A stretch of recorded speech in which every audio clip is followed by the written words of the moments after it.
Hi, Joe. Hi, Kim.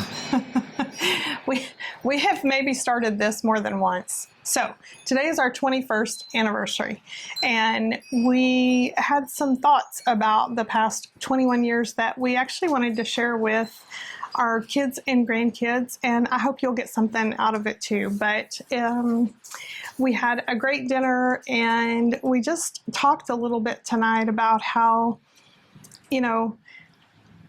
I think the message for me in our marriage is that you can fail multiple times, whether it's marriage, career, whatever, and you still get up and try again and take what you've learned and make something good out of it. So lessons, they're not fatal. You can do something with them and build something good. And so we wanted to just have a really short video about what we would share with our kids and grandkids about marriage, in the hopes that maybe they would learn the lessons quicker than we did. That would be lovely. Wouldn't it be great? I am not one who learns by reading. Joe can learn how to rebuild a car by reading something, or just, I would have to do it over and over and over to figure it out. So we learn different ways. Clearly, I was married one more time than you, and you stuck it out longer in the other ones. But so I want to start with you, though. What, if you could, what advice would you give even our younger selves, us, or our kids or grandkids, about marriage and relationships? Yeah, well, I don't feel qualified to give advice, but I'll pass on observations of my experiences. So the topic is marriage, and for folks most folks that are my age are not looking for a marriage relationship again. Right. So it is kind of maybe geared towards younger folks, or anybody that's having questions or issues or has had some bad times. The three things that I kind of came up with is in a marriage, and it probably applies to any kind of relationship, even work and other things. If you're lazy and you're not going to work at the relationship, then that's kind of like strike one. And if you're totally self-centered and everything needs to be your way, that's going to be a problem too. So that's kind of strike two. And then I think the third thing is, if you are looking to always blame, if you're a personality that always wants to find somebody else that's at fault, instead of looking at yourself and the things you might be doing or not doing, then that's going to be probably strike three. And you may end up being married multiple times until you find somebody that's precious and tolerant, and you can come together and say, we know we love and like each other. So what would be the problem? Because we can get into an argument about something if we work at it. Sure. But as long as we're... But why? Yeah, but why? as long as we have the same basic goals and values, we want to both, and values, we want to both show love to each other and that, then nothing should be all that big a problem. Right. And Kim can speak for herself, but if I look back, and I don't spend many hours a day looking back at my previous relationships, and again, it involves jobs that went sour and things like that too. It's like, well, I think your word is the common denominator in all those things where things didn't work, and what should I have done differently? And there's plenty I could have, should have done different. Yeah. Or could have. Yeah. Well, and me too. And I think sometimes we grow up thinking that our families are normal. I don't know that I ever thought our family was normal, but that whatever picture we had of a marriage or a relationship or a family, that's what's normal. And so we look outside and we go marry someone who's not part of our family, and they have the same idea that their family is normal. And I find that that's where sometimes the conflict starts, because you're not willing to consider that maybe while it was normal for you, maybe it's not normal for them, and maybe there's a different way of doing things. And actually, if you do it right and do it well, you actually come up with your own new normal for your own little family.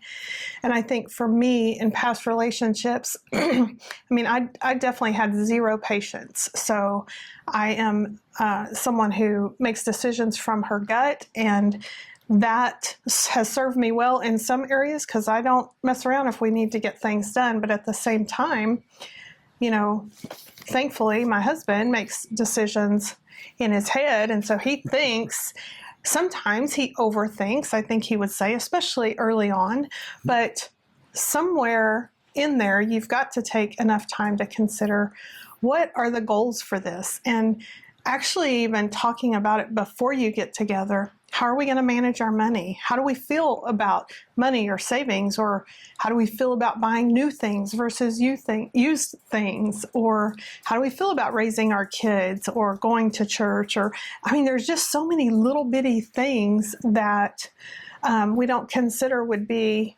abnormal. But the key for that is you have to be vulnerable enough. And this was something I had to do, and it's not natural, and it never felt safe for me until I married Joe, but to actually tell the truth about how I really and truly felt about a thing without fearing judgment. And, you know, one of the great things about Joe for me is I needed a partner who was strong enough to let me be strong too. Because, you know, with a strong female, you can't have someone weak that gets run over. But you also have to feel confident enough to let her be her own person too. And so that was the gift I got with Joe. And then I think, right, dear. Yeah, that's right, dear. And we got a fly that doesn't agree. And then I think with, you know, with Joe, and I didn't understand it until I learned the Enneagram, really.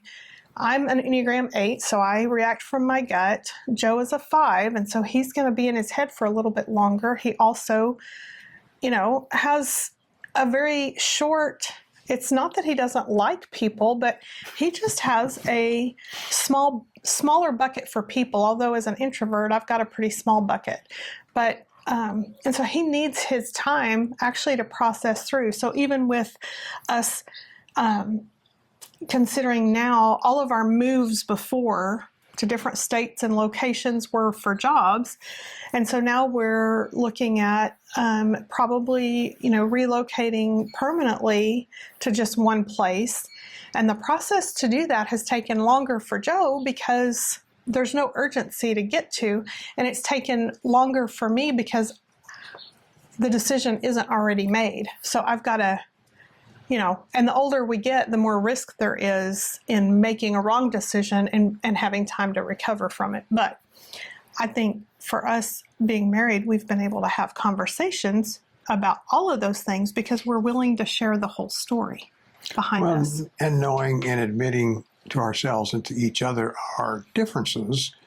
You know, Kim can pivot on a dime in life pretty easily. And I'm much more pragmatic and plodding. So once a decision is set, I have a hard time, you know, it's fixed, and I don't tend to reevaluate and look for opportunities to change. There was, I worked with a fellow once, and he had his business cards printed up, and he called himself a change agent. Oh my, yeah. Like, change agent? I'm just trying to get things fixed so we don't have to change. So we're all different. But that's part of the getting along is, and again, not just marriage, is any kind of relationship. If it's going to work, there has to be a open communication and some give and take. And sometimes you make a decision because somebody else goes for their gut, right? Right. And then sometimes you'll let somebody think through an idea. Yeah. Or you just come together and you meet in the middle. I think that's so true with any of the relationships, though. I'm thinking about friendships or siblings or whatever. One of the best things you can do is to get to know yourself enough that you can explain why you think, feel, and behave the way you do, and actually be kind enough to let them do the same without judging them. Without saying, well, that doesn't, because definitely that was me. I'd be like, I don't understand why you think that way. That's just dumb. And now I'm like, oh, I'm so embarrassed by what I thought before because I've learned that Actually, we were all created very uniquely. We have unique fingerprints. We've got a unique fingerprint internally with all different gifts and talents from God. And so we just need to honor that in ourselves and each other. Once you become whole for yourself, then you can invest in the marriage. I agree. Yeah. And I think having a basis of faith, I think, is really important. A lot of really stupid decisions come out of fear. Yeah. And whatever it is we get afraid of, and we ruminate and make dumb decisions. So that's not saying that we should assume, if you jump off the top of the Golden Gate Bridge, nothing will happen. I don't mean mean that kind of nonsense. But so some things deserve to be feared. That's not my point. Yeah. But we can create our own prisons of fear. Mm-hmm. And again, if that's the basis of decisions all the time, they probably won't be the best. It won't be. It won't be. You're going to have something else to put your faith in besides yourself, because we can mess up all day long. But that's okay, because we do have a Creator who loves us and who can support us. And so if this is years from now and it's our grandkids, we want you to know we love you and that we have made a choice to love each other. We still like each other, and that I believe you can do it too. Absolutely. And for the kids and grandkids now, it's just like the good Lord, we love you always and forever. And so don't let a dumb thing or a mistake let you think that that's going to change your fundamental relationship with us, because that's right. That's not happening. That's right. That's right. We're hoping you're going to make great decisions, because then that leads to a great life. But we can guarantee you're not going to make all great decisions. And so you can always call Grandma and Grandpa. We'll be here. The older we get, the less money we have, but we have more love every day. That's true. All right. Thank you. Oh, thank you. I love you. I love you. All right. Bye, y'all.